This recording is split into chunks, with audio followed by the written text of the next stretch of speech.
Welcome to the Cricket Betting Podcast. I'm Ed Hawkins. This is the only podcast which tells you exactly what happens in the T20 World Cup. That is not an idle clickbait boast. Our best bets are returning a return on investment of a ridiculous 110% for 2026. So it'd be absolutely mad to miss out on the Cricket Betting Podcast. We do tell you exactly what happens. We are brought to you by BetRight, and to keep returning those ridiculous profits, please support our partner by signing up to BetRight. And if you do that, you get a £10 free ACCA with the code ACCA10. Thanks to this podcast, you bet 10 quid, get a £10 ACCA. New customers only. Enter code ACCA10, minimum fivefold ACCA with total odds of evens or greater.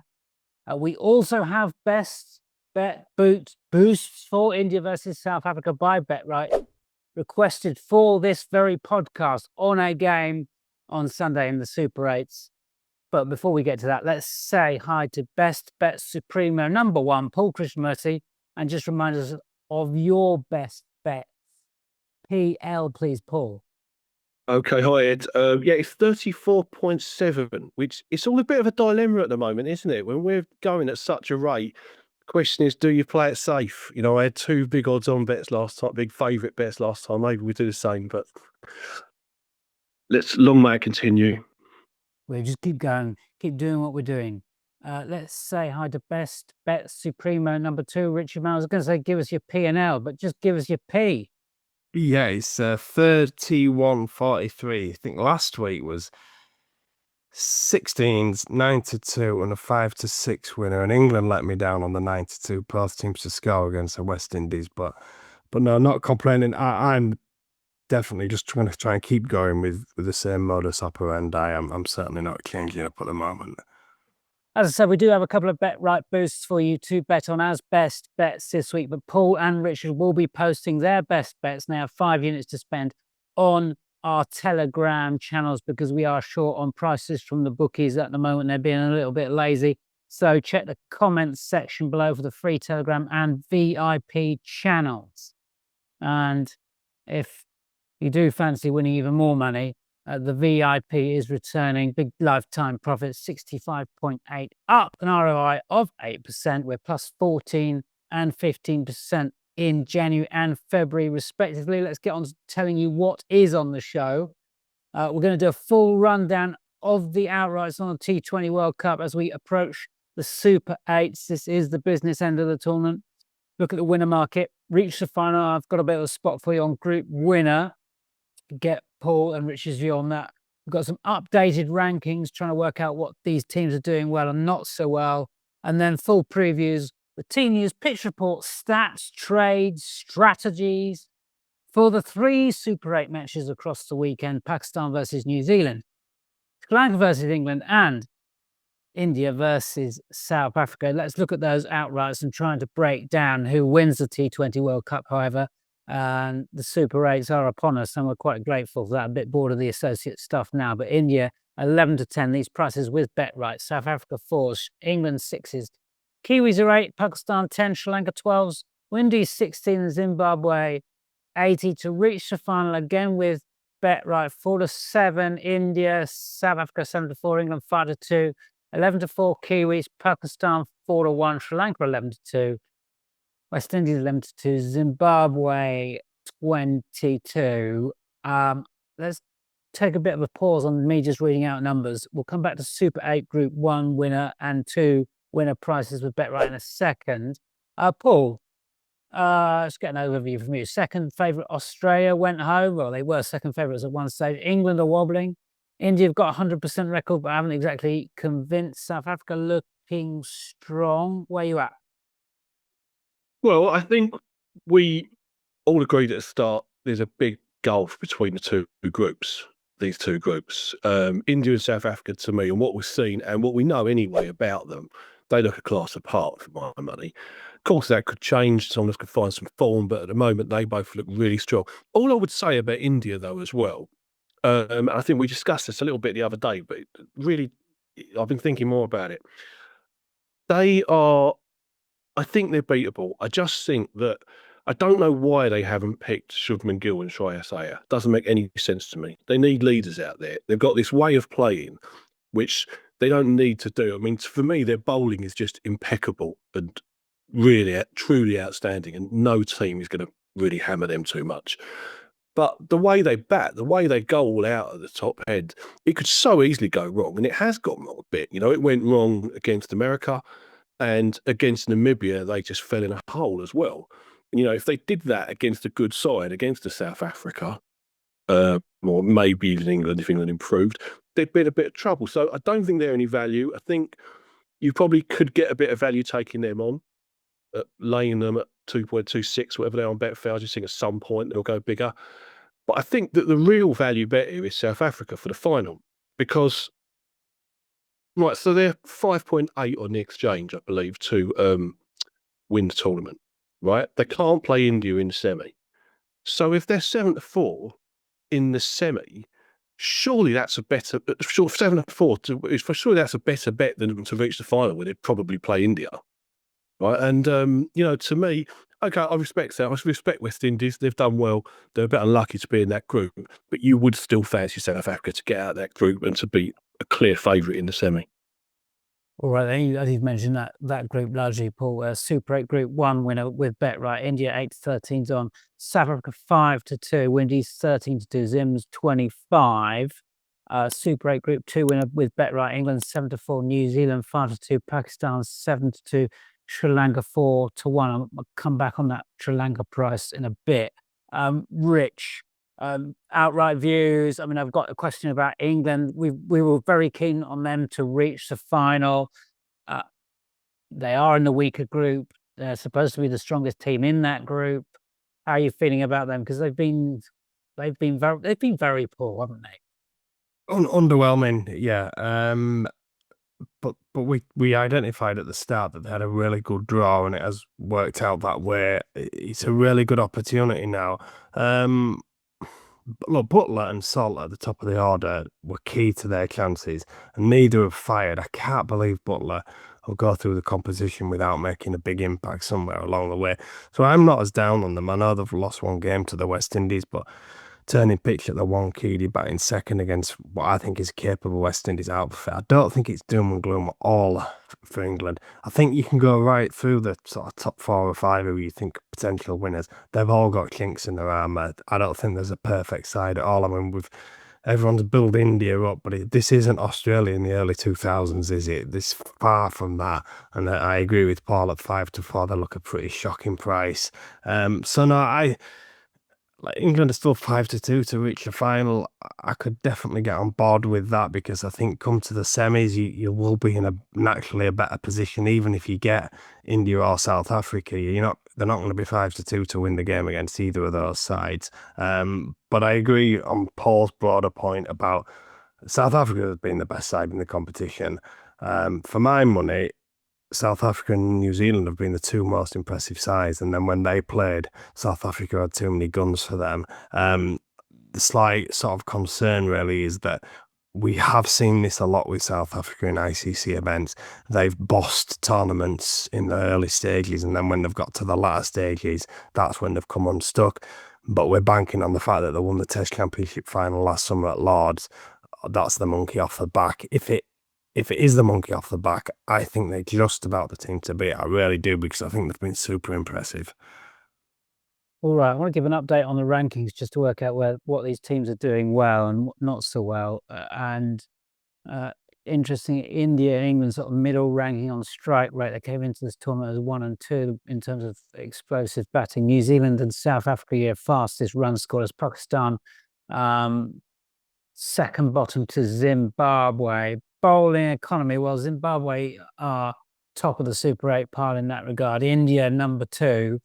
As Paul mentioned, their bowling is superb. Sri Lanka at number 3. Sri Lanka also at number 3 for batting power. So in terms of all-round game, they're doing rather well. I'm just wondering whether this makes Sri Lanka value, not necessarily to go to the final, or even to make it out of the this 4-1 about them winning Group 2. They play all their games at home. I know they've lost Pathurana and Hasaranga to injury. I don't think the loss of Pathurana is a huge problem. Madishan coming in actually got a better win rate in terms of winning top bowler. So not worried about that. Paul, you were on them to win the first group stage anyway, and that's in balance as we record. But what have you thought about Sri Lanka, and is that 4-1 a bet? I think they did great the other day against Australia. Obviously, they did brilliant in that game. I've still got my doubts, and to be honest with you, I think the odds have come in now accordingly.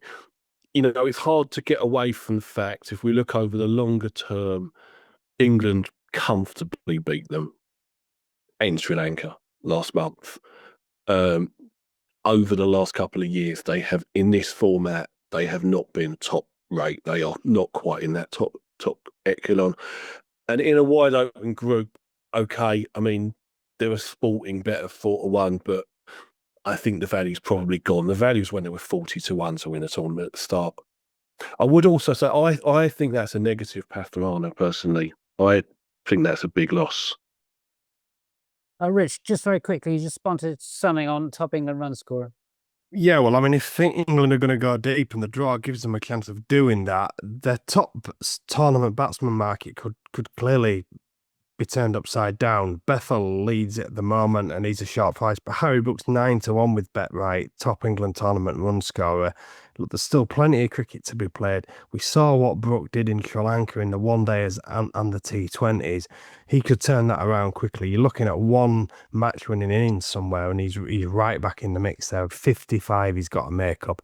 He's batting down at 5 as well at the moment, and I just wonder if we get to crunch time whether we'll see Brook go up certainly to 4 and potentially even to 3 as well. I just feel like with Butler out of form, Brook's the best player, and I feel like they're wasting him a little bit. I mentioned this off air, didn't I, last week? I've got a sense that since Australia, he's had the bit between his teeth, Brook. So I batted a bit more responsibly in Sri Lanka, and I just wonder if we get to crunch time, if he'll take a bit more responsibility. It's a big price, 9-1. Just on that market, right?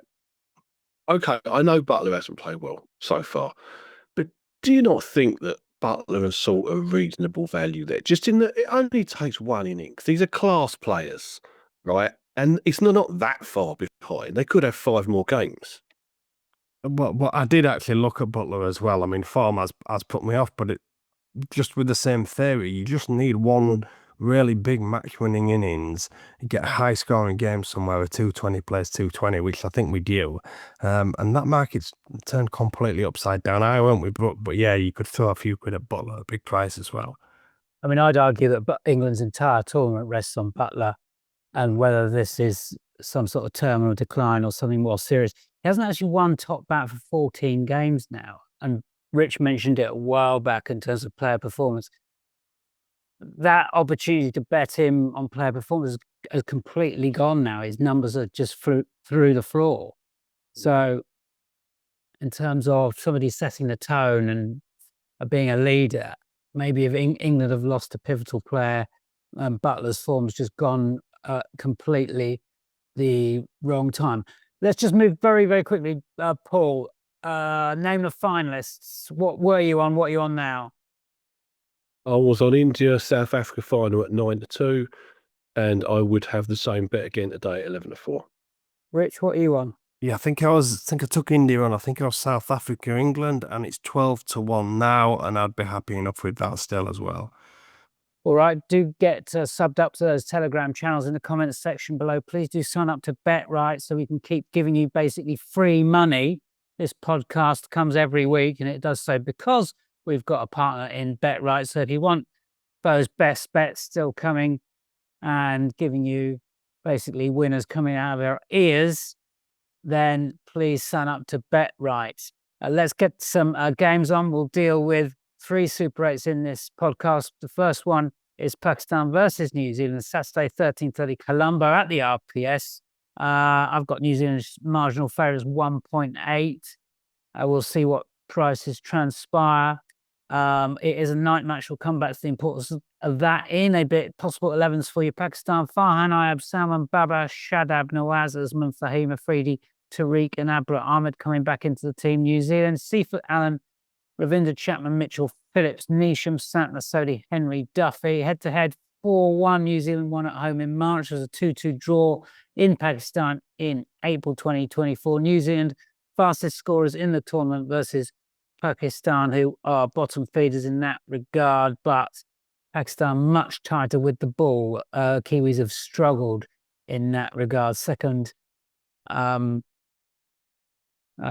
a statistic about Afghanistan. That's second bottom. I don't know why I'm reading Afghanistan statistics for you. Rich, what you made of the Kiwis? Really good. I thought they've been brilliant. Apart from the South Africa game, where they played pretty well, just out-muscled by what I think is a very good side. Just it's a massive switch in conditions for the Kiwis. They're usually the sort of side to adapt really well. But they played the cricket at Chennai, which has been a road unusually, but it's been brilliant for run scoring at this tournament. And now they've got a shift here where we know it's tougher for batting, lots of spin. Anywhere else, I would say New Zealand are a banker here because I don't think Pakistan are great. But here, loaded with spin, it's definitely a leveler. Paul, just a quick view on Pakistan. I think their value here. I think they've been predictably inconsistent, mercurial, as they always are.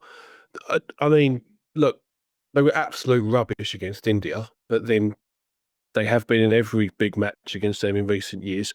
In the group, apart from the opener, they've been okay. I think that, now we're on a spinning pitch like Premadasa. They've got a big chance really at this level. I would say that in that group, if I had to have a bet in a really trappy group, it would be them.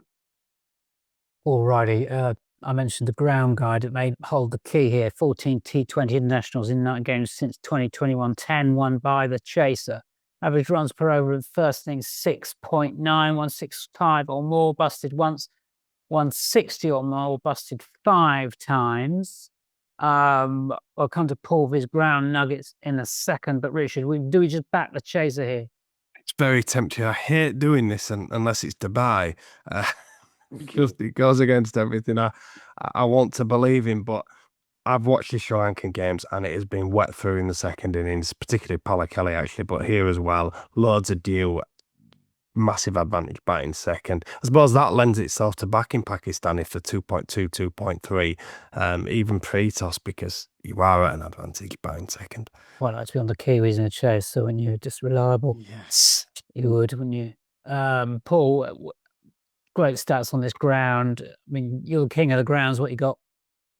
This has been the one, hasn't it? So we've now got 16 T20 internationals in the last 5 years. The sixes, the highest number of sixes in any game is 12. Only 3 of them have been higher than 9. So 13 out of 16 under 10, which that would be the lowest line in the tournament, 9.5. They put that up.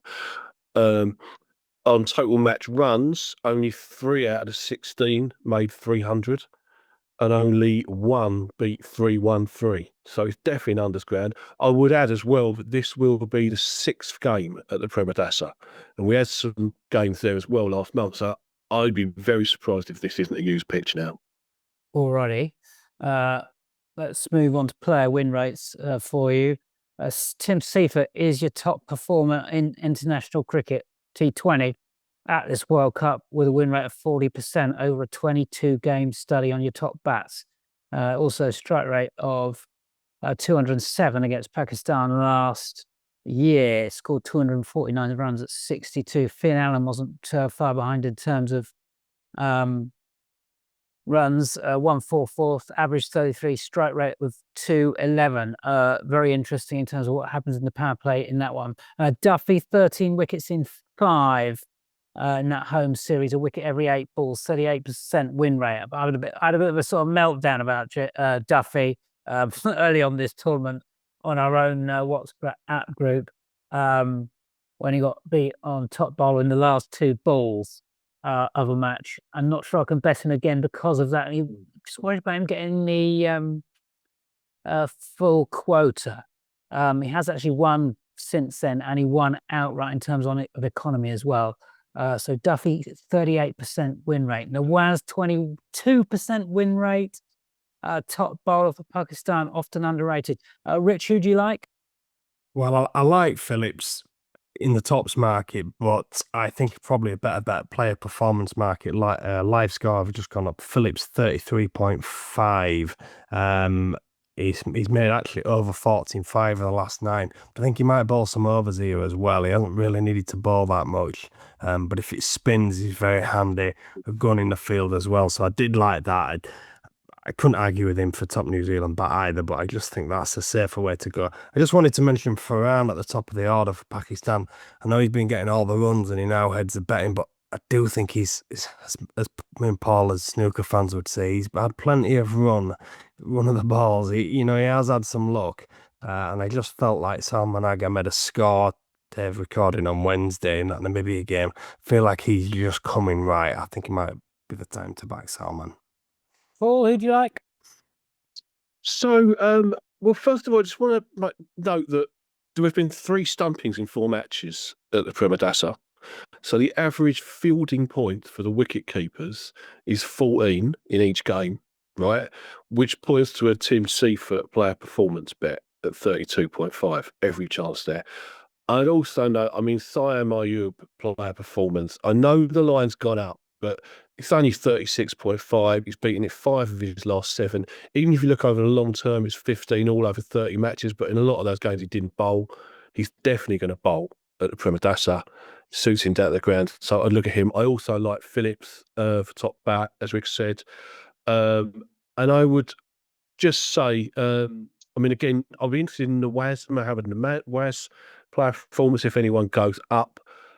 And because I'm a little bit keen on Pakistan, I'm going to go Usman Tariq and Siam Ayub man of the match, Dutched. I think Usman Tariq could be a big problem for New Zealand on this pitch. We put you onto IAB in our previous show for India versus Pakistan, the big one. That was the last time we were in the ears and on your screens. If you want to get best bets straight to your device, do so on the VIP channel. You can get 50% off with discount code ASHES25.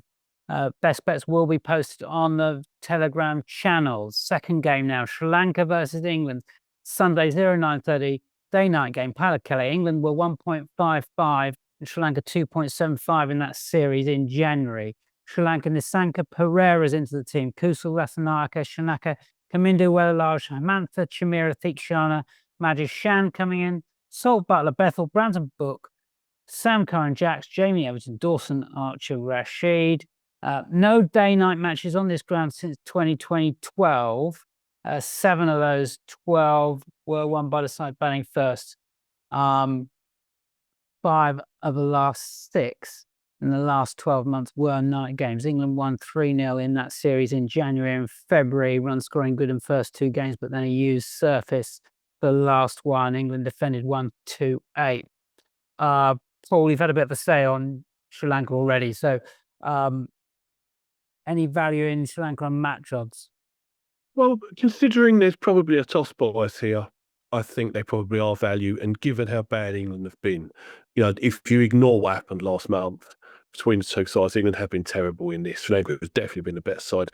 And it's about second place, no doubt about it. It's too much. It was massive. The Australia game, it was a huge advantage batting second. Rich, England. Are England a 4 blank side against Sri Lanka, Rich? Well, do think things like that are important when you've been playing the side for a month and you've been getting beat up by them, or you've been doing the beating up. I definitely think it has some importance. So yeah, I would favour England there. I just would, yeah, the chase bias would put me off. Interesting how much we get, but we've seen significant deal at this ground. Ground bets, Paul? Well, I'm in a bit of 2 minds here, because this is the best ground for runs in Sri Lanka. This is a potential 200 ground, and you saw that high scoring game against Oman, right? So it could happen if it's a new surface. But then I don't know what you guys made of that Australia innings the other day. I mean, it was truly shocking, wasn't it? They looked like they were going to get about 230 or something, and they just completely stopped scoring at halfway, right? Well, it's been, wasn't it? Yeah, but I mean, it was shocking though, wasn't it? I mean, they couldn't get anything. And they got They can't play it. yeah. So maybe it's just the team. It wasn't that the pitch was that hard. Because again, I know it was due, but it looked incredibly easy to bat after that. It looked like a 200 pitch. So I'm a bit on the fence for that. I'm inclined to think it will be high scoring this. Okay. One more nugget from Richard before I go to players to follow. Yeah, we have a look at your player performances. Been trying to get Tom Banton, who's batted well, but he's an absolute gun in the field. I think it was 3 catches in the last game. If you can get anything, player performance, we're waiting for firms to price up around the 30 mark.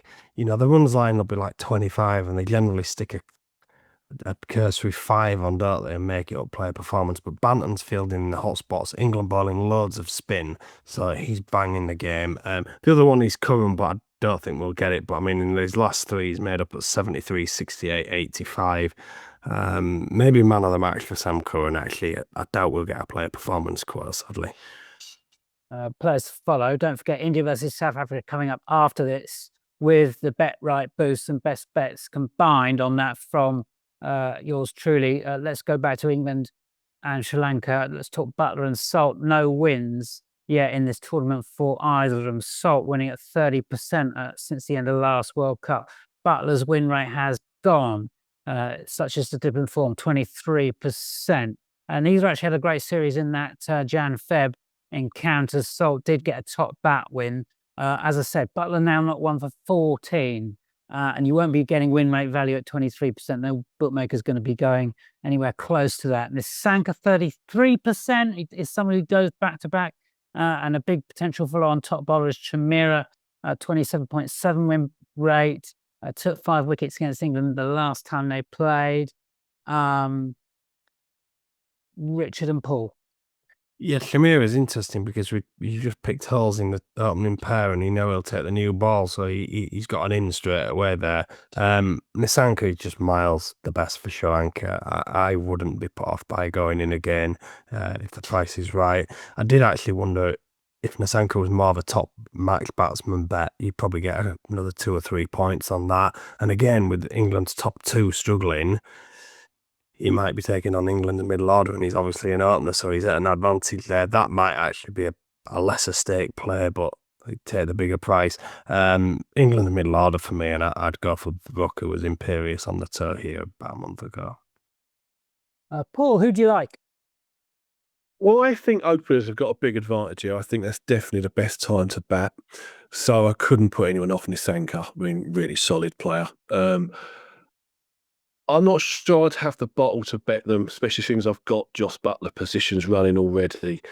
But he's got to win soon. Class is permanent. And we have said before, he's the one batsman in T20 cricket you stick with. So I'm still going to say Butler. I think it's interesting with Butler. I've tried to change it over the last year and stop writing off these great players, because we famously did it on this podcast with David Warner, didn't we? And it came back and bit us. So I'm trying to just give people a little bit more space, these great players, and hopefully he's got a renaissance coming in the next week or so. Alrighty, please subscribe to our partners Bet Right. You bet 10 quid and get a £10 ACCA for new customers only, thanks to the offer with the Cricket Betting Podcast. Enter your code ACCA10, minimum 5-fold ACCA with total odds of evens or greater. There you go. You might find an ACCA in this India versus South Africa game, 13:30 Sunday. Ahmedabad, India likely to be certainly no better than 1.7. I'd have thought India, Abhishek, Ishan, Tilak, Sky, Hardik, Dube, Rinku Aksar coming back in, Ashjit Bumrah and Varun. South Africa, Markram, De Kock, Rickleton, Brevis, Stubbs, Miller, Janssen, Bosch, Maharaj, Rabada and Nigidi. And just a little bit of an angle here, Markram and Stubbs with their off breaks. I wouldn't be at all surprised if Markram opens the bowling. India have the lowest run rate against off spin in this World Cup. That's lower even than Oman, because they've got 6 left-handed batters in their first choice top 8. And the teams have worked that out. And even South Africa, who aren't exactly the brightest, has probably worked that out as well. So I could well see Markram opening the bowling there. So player performance potential with Markram. India second on economy with the ball, though, against South Africa in 6th on a potential road. But it is red pill or black pill, red soil or black soil, which we all want to know about. So we're very keen to find out on the pitch report. We were quick on the draw in the VIP for India's game against the Dutch when we worked out it's black soil. That means we sell the runs lines, which were very high for India, 228, 227, all those types of numbers, and they came way short. Head to head, India beat South Africa in a run fest in 2025 at this ground. That was obviously black soil. So 2-3-2 played 2-0-1. Paul, thoughts on the match? I mean, obviously with the huge caveat that we don't know what the pitch is. Well, I think that it will probably be red soil because the last one was black soil and they usually are red soil here. And in that case, that means another run fest for me. And whilst India, obviously, I respected, South Africa have to be valued for me. As I said before, I've got my doubts about India's batting. I just think, obviously they can do anything, but I can also see them just losing a couple of early wickets again and stalling, and you've got a side who are good enough to take advantage of it. Rich, who wins the match? I think South Africa can beat them, and I think they'll definitely be valued, particularly near the off, because I suspect India will be very hard in the build-up. India, unimpressive so far for me. They could and they should improve, but there's absolutely... Look, the other thing as well is all the pressure that is going to come onto them now we get to the latter stages. People in India have been unimpressed with how they've played, and now people expect a lot of pressure on the shoulders of a young size. But just get this, India have dropped 9 catches at the tournament so far. That's the second highest after Ireland, who dropped 10. I think they've dropped most of them in that one game as well, Ireland. Like, and then got 5 in one game. 5 in one game. So, and then it's Namibia who dropped 6. India, tournament favourites, have dropped 9 catches so far in 4 games. I mean, that's a shocking stat. What else happens, Paul? One more thing. Runs galore, both teams to score. This is the most reliable runs ground in India. We've seen it in the IPL. 200 is odds on, and that counts on average, including the black soil pitches. So I'd be well up for backing both score 200, both score 210, even 220. I think it could be. The other thing is, look, these big scores, we haven't seen that many of them because I think teams are holding back. They're not going to take a risk when they're playing the associate side. In this match, they both know they can't hold back, that 220 might not be enough. So I think really big runs. Alrighty. One more thing that happens for you, Richard, in this one. Well, we haven't been talking beforehand, before people say, but Markram player performance for exactly the reasons he said. The ball to the left-handers. I think Maharaj actually is a bit of a worry for South Africa, bowling at all those left-handers, so they'll need Markram to pick up the slack. He's been batting brilliantly as well, so another one for player performance for me. And Corbin Bosch, who I'm sure Eddie's going to talk about in a minute and curse, but another for player performance, because he'll talk about his bowling in a second, but his batting's very handy. It hasn't been needed yet, but he can really give it a whack down the order. Now we get into the latter stages where teams get more tested. Janssen, Bosch, you'll need to bat. He's just so reliable. So those would be 2 player performance looks for me. Player win rates now. I've got a question to Rich coming up on Southpaws related to Marco Janssen. Rich, just to get your brain ticking away. Now then, it's the Bet Right Boost time for you, and it's these best bets from me. As I said, Paul and Richard are putting their best bets into the channels. They're 5 units each, specifically requested for this game by Bet Right, and it is Abhishek Sharma, top India bat. 3-1 with Bet Right. You're getting 3-1 about a guy who's winning 34% of the time. I know he's having an incredible start. It's like talking telephone numbers. Duck. It can't continue for somebody like Abhishek because he's just talking about players with ability. Richard mentioned it, just an astonishing run. Surely has to come to an end at some point.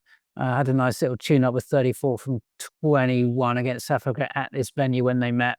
So that's a bet from me. And my second one, also with Bet Right boosted, is Varun 13-5 4-top bowler.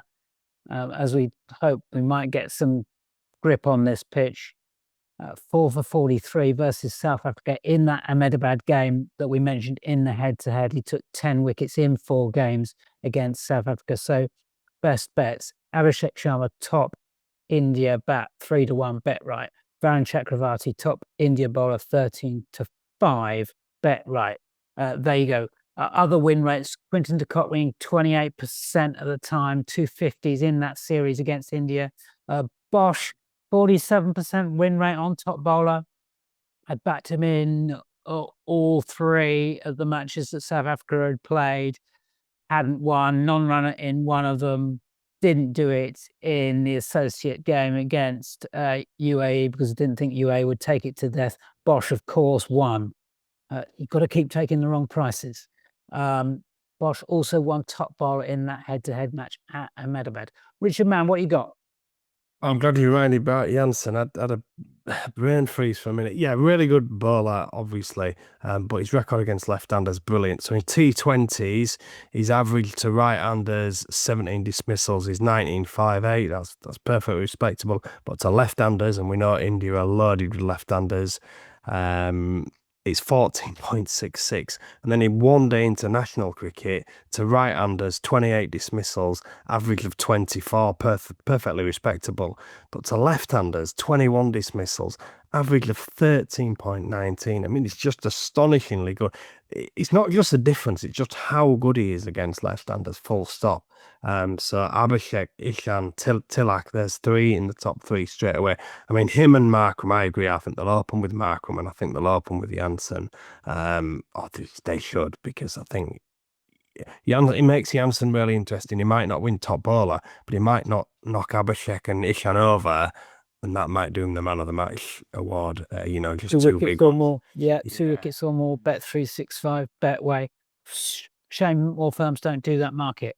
How about that Richard Mann's brain working like that for you on the Cricket Betting Podcast? Comes up with the stats in minutes flat. Brilliant stuff. Paul. Well, I like your 2 bets on Abhishek and Varun. I think you've got to go with openers on Ahmedabad. I think that the best way to do it is other markets. So the Markram player performance, absolutely, he's in great form. Also, though, I think de Kock to make a 50, he is so due. He was in such great form going in, and this is the place for me. Alrighty, as I said, Richard and Paul's best bets will be posted on the Telegram channels. You can subscribe to those in the comments section below. Do sign up to that VIP channel for lifetime profits. Well, busting what it's 65, 68, something like that. 8% is your ROI. You're getting bets to your device every single day when there's games on, in play. Loads of great access as well to the VIP chat where bets are being discussed all the time. What on earth are you doing? Please don't miss out.